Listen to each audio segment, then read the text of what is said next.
ആ ഒരു സംഭവം പൊട്ടി ചിലപ്പോൾ വരുമ്പോഴായിരിക്കും ചിലപ്പോൾ സർക്കാർ അതിനെ പറ്റിയിട്ട് എന്തെങ്കിലും പറയാം. കേരളത്തെ തന്നെ ഇല്ലാണ്ടാക്കാൻ കെൽപ്പുള്ളൊരു ദുരന്തമായിരിക്കും മുല്ലപ്പെരിയാർ ഡാം പൊട്ടിക്കഴിഞ്ഞാൽ. ഇപ്പൊ ഞങ്ങളുടെ ലൈഫ് എന്ന് പറയുമ്പോൾ ഒരു ക്വസ്റ്റ്യൻ മാർക്ക് പോലെയാണ് ഈ മുല്ലപ്പെരിയാർ. നമ്മൾ വോട്ട് ചെയ്യുന്നതെന്ന് വെച്ച് കഴിഞ്ഞാൽ നമുക്ക് വേണ്ട കാര്യങ്ങൾ ചെയ്യാൻ വേണ്ടിയിട്ടാണ് നമ്മൾ അധികാരികളെ കെട്ടിയിടുക.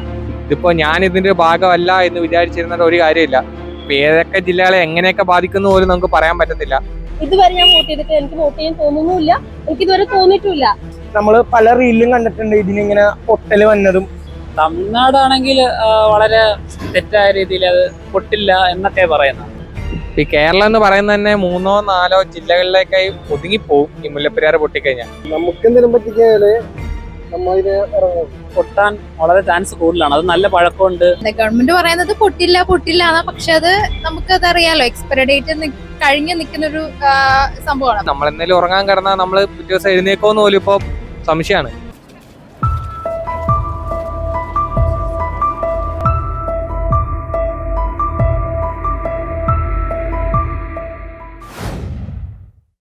മുല്ലപ്പെരിയാർ എന്നൊരു ആശങ്ക നമ്മുടെ തലയ്ക്ക് മുകളിൽ ഒരു ജലബോംബായിട്ട് നിൽക്കുവാണ്. നമ്മുടെ ഗവൺമെന്റ് അതിനോട് നയിക്കുന്ന ഒരു സമീപനത്തെ കുറിച്ച് നിങ്ങൾക്ക് എന്താണ് പറയാനുള്ളത്? എന്താ ഗവൺമെന്റ് പറയുന്നത് പൊട്ടില്ല പൊട്ടില്ല എന്നാ, പക്ഷെ അത് നമുക്കത് അറിയാലോ, എക്സ്പയറി ഡേറ്റ് കഴിഞ്ഞ് നിൽക്കുന്ന ഒരു സംഭവമാണ്. അപ്പം അതെന്തായാലും നമുക്ക് പേടി ഉണ്ടാവും, പൊട്ടുമില്ലോ എന്ന് ഓർത്ത്. അത് ഒബ്വിയസ്ലി നമുക്ക് ഉണ്ടാവും. അപ്പൊ അതിന് എന്തെങ്കിലും ഒരു സൊല്യൂഷൻ കണ്ടെത്തണം തീർച്ചയായിട്ടും. വർഷങ്ങളായിട്ട് അതിന് ഒരു സൊല്യൂഷൻ ഇതുവരെ ആരും കണ്ടെത്തിയിട്ടില്ല. കുറെ പേര് സുപ്രീം കോടതിയിൽ കേസ് നടക്കണമെന്ന് പറയുന്നു. 10 വർഷമായിട്ട് റസൽ ജോയ് എന്ന് പറഞ്ഞ ഒരു വ്യക്തി ഇതിനു വേണ്ടിയിട്ട് പോരാടുന്നുണ്ട്. അതെ അതെ അതെ. പക്ഷെ അദ്ദേഹത്തിന്റെ വാക്കുകൾക്ക് ഒരു എവിടെയും ഒരു ഇപ്പം നമ്മുടെ മിനിസ്റ്റേഴ്സ് ആണെങ്കിലും ഒരു ഇത് കൊടുക്കുന്നില്ല. അദ്ദേഹം പറയുന്നത് ഒരു കാര്യമാണെന്നുള്ള ഒരു ഇത് കൊടുക്കുന്നില്ല. അതാണ് 35 ലക്ഷം ജനങ്ങൾക്കാണ് ഇതൊരു ഭീഷണിയായിട്ട് നിൽക്കുന്നത്. അതിൽ നമ്മൾ എല്ലാവരും ഉണ്ട്. അപ്പോ അതിനെങ്ങനെയാണ് നോക്കാറുള്ളത്? ഇന്നോ നാളെയോ എന്ന് പറയുന്നത് നിൽക്കുന്ന മുല്ലപ്പെരിയാറും നമ്മൾ എന്ന് പറയുമ്പോൾ നമുക്ക് ഒരുപാട് സ്വപ്നങ്ങളും ആഗ്രഹങ്ങളും ജീവിച്ചു തുടങ്ങിയിട്ടില്ല ശരിക്കും പറഞ്ഞാൽ. അതിനെങ്ങനെയാണ് നോക്കാറുള്ളത്? വെച്ചാല് പിന്നെ നമ്മളും ഇപ്പൊ കുറെ പേര് ഇൻസ്റ്റഗ്രാമിലാണ് ഇൻഫ്ലുവൻസേഴ്സ് കുറെ ഇതിനെതിരെ പറയുന്നുണ്ട്, ഓരോ ക്യാമ്പയിൻ നടത്തുന്നുണ്ട്. അപ്പൊ നമുക്കും പറ്റുന്ന പോലെ തന്നെ നമ്മളും റിയാക്ട് ചെയ്യും. അത് ഇതുപോലെ ആയതുകൊണ്ട് നമ്മൾ ചെയ്യും, അത്രേ ഉള്ളൂ. എന്താന്ന് വെച്ച് കഴിഞ്ഞാൽ ഇപ്പൊ നമ്മള് ഇതിനെതിരെ നമ്മൾ അഗേൻസ്റ്റ് ചെയ്തിട്ട് നമ്മൾ സംസാരിച്ചാലും എന്തുണ്ടായാലും ഒന്നും ഇവിടെ സംഭവിക്കത്തില്ല. ആ ഒരു സംഭവം പൊട്ടി ചിലപ്പോൾ വരുമ്പോഴായിരിക്കും ചിലപ്പോൾ സർക്കാർ അതിനെ പറ്റിയിട്ട് എന്തെങ്കിലും പറയാം, അല്ലെങ്കിൽ അതിനെ പറ്റിയിട്ട് എന്തെങ്കിലും ആക്ഷൻ എടുക്കാം, മേ ബി തിങ്ക് ചെയ്യാം. ഈ പറഞ്ഞ തമിഴ്നാട്ടുകാരാണെങ്കിലും അല്ലെങ്കിൽ ഏതാണെങ്കിലും അതിനെപ്പറ്റി സംസാരിക്കാനോ അതൊന്ന് ക്ലിയർ ആക്കാനോ ആരും എഫേർട്ട് ഇടുന്നതായിട്ട് തോന്നുന്നില്ല.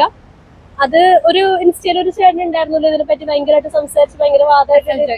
യെസ്. അപ്പോ ആ ആള് പറയുന്നതാണെങ്കിലും അത് അങ്ങനെ തന്നെയാണ്. 100% അതിനോട് ഞങ്ങൾ യോജിക്കുകയും ചെയ്യുന്നത്. പിന്നെന്താന്ന് വെച്ചാ ഇപ്പം നമുക്ക് ന്യൂ ജനറേഷന് ചെയ്യാൻ എന്താ പറ്റാന്ന് വെച്ച് കഴിഞ്ഞാൽ ഇപ്പൊ വോട്ട് ചെയ്യുന്നുണ്ട്. നമ്മൾ വോട്ട് ചെയ്യുന്നതെന്ന് വെച്ച് കഴിഞ്ഞാൽ നമുക്ക് വേണ്ട കാര്യങ്ങൾ ചെയ്യാൻ വേണ്ടിയിട്ടാണ് നമ്മൾ അധികാരികളെ കെട്ടിയിടുക. അപ്പോൾ ഇനി വോട്ട് ചെയ്യുന്നില്ല എന്നൊരു തീരുമാനം എടുത്തു കഴിഞ്ഞാൽ, അല്ലെങ്കിൽ മുല്ലപ്പെരിയാർ ആര് നന്നാക്കുന്നു ആര് ചെയ്യും എന്നുള്ള ഒരു ഡിസിഷൻ എടുത്ത് അതിനുവേണ്ടി നല്ലത് ചെയ്തു കഴിഞ്ഞാൽ ഓക്കെ, നമുക്ക് വി വിൽ ഡു, വോട്ട് ചെയ്യാം. അങ്ങനെ ഒരു ഡിസിഷൻ എടുത്താൽ ഇതുവരെ വോട്ട് ചെയ്തിട്ടില്ല. ഇതുവരെ ഞാൻ വോട്ട് ചെയ്തിട്ട് എനിക്ക് വോട്ട് ചെയ്യാൻ തോന്നുന്നില്ല, എനിക്ക് ഇതുവരെ തോന്നിയിട്ടില്ല. എനിക്ക് 26 വയസ്സായി, പക്ഷെ ഞാൻ ഇതുവരെ വോട്ട് ചെയ്തിട്ടില്ല. മേ ബി അതങ്ങനെ ചെയ്യണായിരിക്കും, അതൊരു അവകാശമാണ്. പക്ഷെ എനിക്ക് ഇതുവരെ ചെയ്യാൻ തോന്നിയിട്ടില്ല, കാരണം യൂട്ടിലൈസ് ചെയ്യാൻ തോന്നിയിട്ടില്ല. എന്താണ് ഇവിടെ കൊണ്ടുവന്നിരിക്കുന്നത് അങ്ങനൊന്നും തോന്നിയിട്ടില്ല. സോ ഞാൻ പറയാനുള്ളത്, യൂത്ത് ഇതുപോലെ ഡിസിഷൻ എടുക്കുവാണെങ്കിൽ ഓക്കെ, നമ്മളെ ഉള്ളൂ ചെയ്യാനായിട്ട് പറയാൻ. മുല്ലപ്പെരിയാർ നമ്മൾ ഭയക്കേണ്ട ഒരു വിഷയം തന്നെയാണ്. മുല്ലപ്പെരിയാർ പൊട്ടിയാലുണ്ടാകുന്ന ആഘാതം നമ്മുടെ കേരളത്തിന് താങ്ങാൻ കഴിയുന്നതിനപ്പുറമാണ്. ഇപ്പോൾ ഇതുവരെ കണ്ടുള്ള പ്രകൃതി ദുരന്തങ്ങൾ പോലെയല്ല, കേരളത്തെ തന്നെ ഇല്ലാണ്ടാക്കാൻ കെൽപ്പുള്ളൊരു ദുരന്തമായിരിക്കും മുല്ലപ്പെരിയാർ ഡാം പൊട്ടിക്കഴിഞ്ഞാൽ. ഇപ്പോൾ ഇവിടുത്തെ അധികാരികൾ അത് വേണ്ട രീതിയിൽ കണ്ടെന്നടിക്കുന്നില്ല. ഇപ്പോൾ ഞാൻ നിൽക്കുന്ന എറണാകുളത്താണ്. മുല്ലപ്പെരിയാർ പൊട്ടിയാൽ അത് ബാധിക്കുന്ന ജില്ലകളിൽ ഒരു ജില്ലയാണ് എറണാകുളം. പക്ഷെ ഇവിടെയുള്ള ജനങ്ങൾക്ക് പോലും ഇവരത് എത്രത്തോളം ബാധിക്കും എന്നുള്ളതിനെ കുറിച്ചൊരു ഐഡിയ ഇല്ല. നമ്മളിപ്പോൾ വയനാട്ടിൽ കണ്ട് അവർ രാത്രി ഉറങ്ങാൻ കിടന്ന് രാവിലെ എഴുന്നേറ്റപ്പോൾ ഒരു നാട് തന്നെ ഇല്ലാണ്ടായി. അതുപോലെ തന്നെ ആയിരിക്കും നമ്മൾ എന്തെങ്കിലും ഉറങ്ങാൻ കിടന്നാൽ നമ്മൾ പിറ്റേ ദിവസം എഴുന്നേക്കോന്ന് പോലും ഇപ്പോൾ സംശയമാണ്. ഏത് നിമിഷം വേണേലും പൊട്ടാം. പിന്നെ ഇപ്പോൾ രക്ഷാപ്രവർത്തനം നടത്താമെന്ന് വിചാരിച്ചാൽ അതിന് പോലും ആൾക്കാരിവിടെ ഉണ്ടാവില്ല. എല്ലാവരും തന്നെ ഒരു പകുതിയോളം ജനങ്ങൾ മരണപ്പെട്ടിട്ടുണ്ടാവും. അധികാരികൾ ഇനിയല്ല ഇത് കണ്ടില്ലെന്ന് നടിക്കാൻ പാടില്ല. ഇതിന് ശക്തമായൊരു നീക്കം ഉണ്ടാകണം. ഇവിടുത്തെ പോലെ ഒരു നാറിയ ഭരണം വേറെ ഒരു സംസ്ഥാനത്തും ഇല്ല. ഇപ്പൊ തന്നെ അഡ്വക്കേറ്റ് റസൽ ജോയ്, അദ്ദേഹം ഇതിന്റെ പുറകെ കുറെ നാളുകളായിട്ട് നടക്കുന്ന ഒരു വ്യക്തിയാണ്. പക്ഷെ അദ്ദേഹത്തിനെതിരെ പോലും സംസാരിക്കുന്നവർ ഇവിടെ ഉണ്ട്. അദ്ദേഹം ആർക്ക് വേണ്ടിയാണ് സംസാരിക്കുന്നതെന്ന് പോലും ചിന്തിക്കാതെ അദ്ദേഹത്തിനെതിരെ സംസാരിക്കുന്നവർ ഇവിടെ ഉണ്ട്.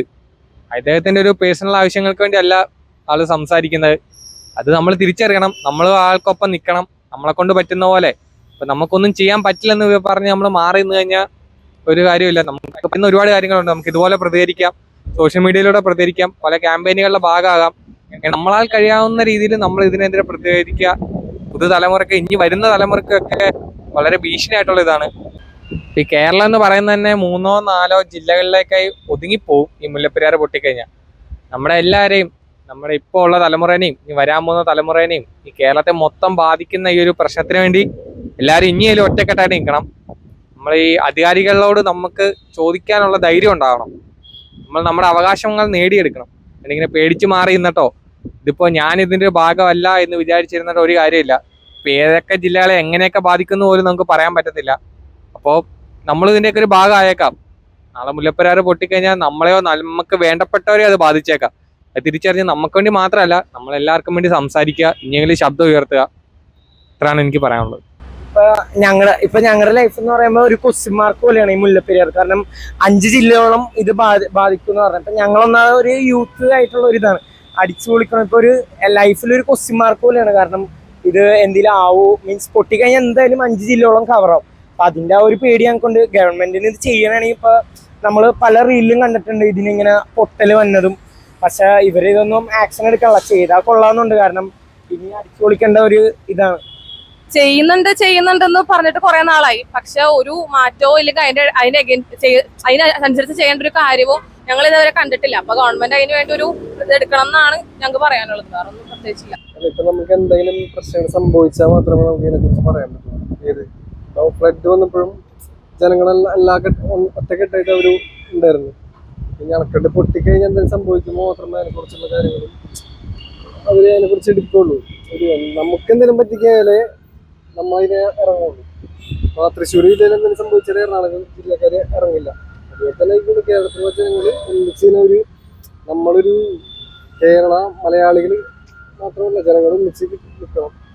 ഇവിടെ നമ്മുടെ നാട്ടിൽ ഇത്രയും വലിയൊരു ഗുരുതര പ്രശ്നം നടക്കാൻ പോകുന്നുണ്ടെന്ന് എല്ലാവരും പറഞ്ഞിട്ടും ഇതിനൊരു സീരിയസ് ആയിട്ട് എടുക്കാത്ത എന്താണെന്ന് മനസ്സിലാവുള്ളൂ. ഇതിനാണ് ചുറ്റും നോക്കിയാൽ ഒരു 100 ആൾക്കാരോട് വെച്ച് നോക്കാം. അവരുടെ അഭിപ്രായം ആരും പറയില്ല. അതാണ് പറഞ്ഞത്. ഇപ്പോഴും എല്ലാവരും കണ്ണടച്ചിരിക്കുകയാണ്. എന്താണെന്ന് മനസ്സിലാവുന്നില്ല. അതൊരു ക്വസ്റ്റ്യൻ മാർക്കായിട്ട് ഇപ്പോഴും കിടക്കുന്നു. തമിഴ്നാടാണെങ്കിൽ വളരെ തെറ്റായ രീതിയിൽ അത് പൊട്ടില്ല എന്നൊക്കെ പറയുന്നത്. പക്ഷേ ഇത്രയും പഴക്കമുണ്ട്. അപ്പോൾ അതുകൊണ്ട് പൊട്ടാൻ വളരെ ചാൻസ് കൂടുതലാണ്. അത് നല്ല പഴക്കമുണ്ട്. അതുപോലെ സുർക്കി കൊണ്ടാണ് ഉണ്ടാക്കിയിരിക്കുന്നത്. അങ്ങനെ കുറേ ഇതുണ്ട്. അപ്പോൾ എന്തായാലും അത് പൊട്ടാൻ സാധ്യത കൂടുതലാണ്. ഭാവിയിൽ കേരളം എങ്ങനെ ആവുമെന്ന് പോലും അറിയില്ല. ഇതിന് നമ്മൾ ചെയ്യേണ്ടത് ഈ കേരളത്തിൻ്റെ ഈ ബുദ്ധിമുട്ട് കേന്ദ്രത്തിൽ അറിയിക്കണം. അപ്പോൾ കേന്ദ്രമായിട്ട് ഇടപെട്ടിട്ട് അതിനുള്ള ടീം വന്ന് ഇത് എന്തൊക്കെ നമുക്ക് പരിഹരിക്കാൻ പറ്റുമോ എന്നുള്ളതൊക്കെ നോക്കണം. അതാണ് ഇതിനെ പറ്റിയൊരു പരിഹാരം. അല്ലെങ്കിൽ പുതിയതായിട്ട് ഡാം പണിയണം. മെയിനായിട്ട് നമ്മൾ ഗവൺമെന്റിനെ ഇതിനെക്കുറിച്ച് അറിയിക്കണം. ഇത് പൊട്ടിയാലുണ്ടാകുന്ന പ്രശ്നങ്ങൾ ജനങ്ങളെ ബോധവൽപ്പിക്കണം.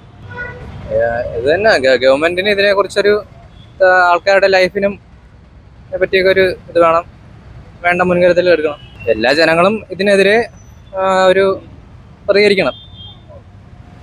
ഇത് പൊട്ടിയാലുണ്ടാകുന്ന ഭവിഷ്യത്തുകൾ അത് ഭയങ്കര വലുതാണ്. എല്ലാവരും പ്രതികരിക്കണം.